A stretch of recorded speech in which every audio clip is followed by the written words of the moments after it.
नमस्कार, मैं डॉक्टर पूजा Sharma, इनोमित्रा Elder care से आज आपके सामने पार्किंसन फिटनेस फ्राइडे का प्रोग्राम सेशन लेके उपस्थित हुई हूँ।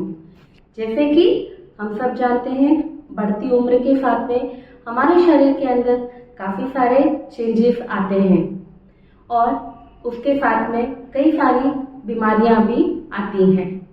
तो बढ़ती उम्र में आप सभी ने एक बीमारी का नाम सुना ही होगा, जिसको हम बोलते हैं Parkinson's disease.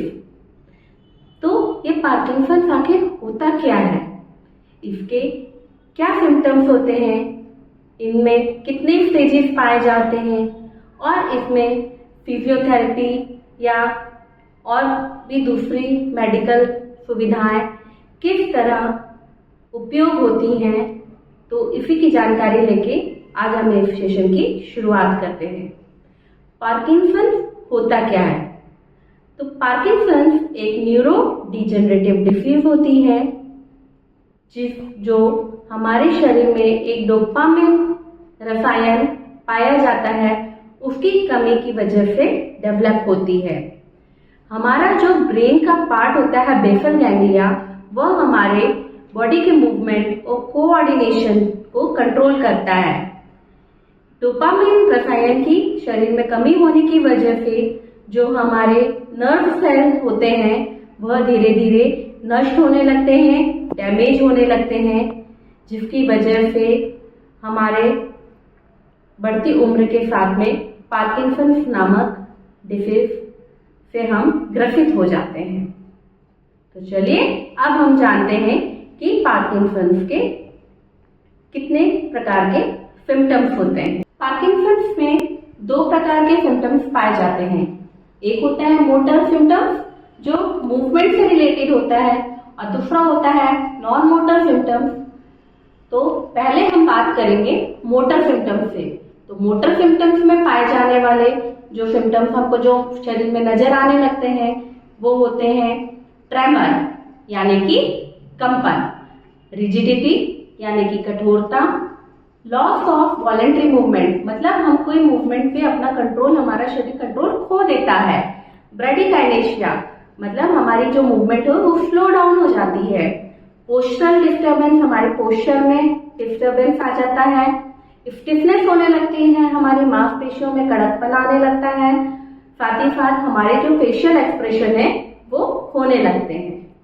Non motor symptoms वो होते हैं जिनको हम देख नहीं पाते लेकिन वह हमारे शरीर के धीरे धीरे अंदर में डेवलप होने लगते हैं, जैसे कि कॉन्स्टिपेशन, स्लीप डिसऑर्डर, हेलुसिनेशन, अलग दुनिया में हम इमेजिनेशन करने लगते हैं, depression, dementia, anxiety, bladder dysfunction, loss of smell, impulse, in control आदि सिम्टम्स पाए जाते हैं।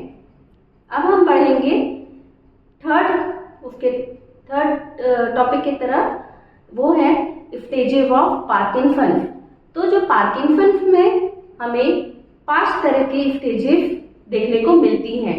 स्टेज 1 और स्टेज 2 माइल्ड स्टेज कहलाते हैं, स्टेज 3 मॉडरेट स्टेज कहलाते हैं, स्टेज 4 और 5 सीवियर स्टेज कहलाते हैं। तो चलिए अब हम जानते हैं कि इन स्टेजेस में हमें क्या क्या सिम्टम्स को देखने को मिलते हैं। स्टेज 1 जो कि माइल्ड स्टेज होता है, यह हमारे बॉडी के एक हिस्से में देखने को मिलता है। यूनिलेटरल सिम्टम्स हमको देखने के लिए मिलते हैं, जिसमें हमें ट्रेमर, एक हाथ में हमें धीरे धीरे कंपन देखने को मिलेगी, साथ ही साथ में हमारी बॉडी के एक ही तरफ में रिजिडिटी हो जाएगी, कठोरता जिसको बोलते हैं, और हमारे चेहरे में जो हमारे एक्सप्रेशन हैं वो धीरे धीरे हल्के हल्के धुंधले होने लगेंगे।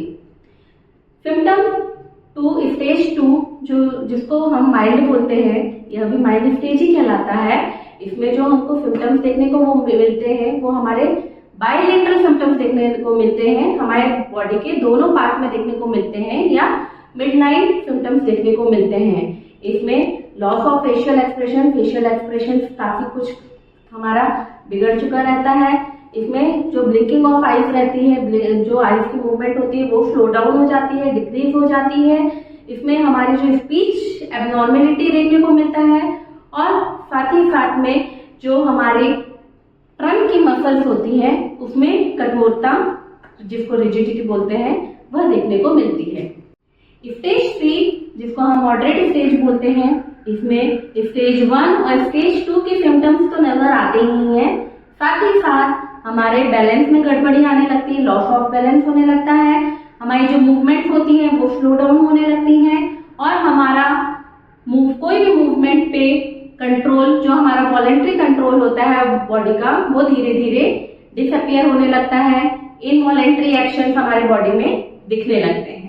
स्टेज 4 जिसको हम सीवियर स्टेज बोलते हैं, इसमें जो पेशेंट रहता है वो अपने कामों को करना तो चाहता है, जैसे चलना चाहता है, बैठना चाहता है, बिना किसी की मदद से वो कर भी लेता है, लेकिन उसकी बॉडी की जो कैपेसिटी रहती है वो डिक्रीज हो जाती है, उसको किसी की मदद की जरूरत समझ में आने लगती है, वह इंडिपेंडेंट लाइफ अब सरवाइव नहीं कर सकता।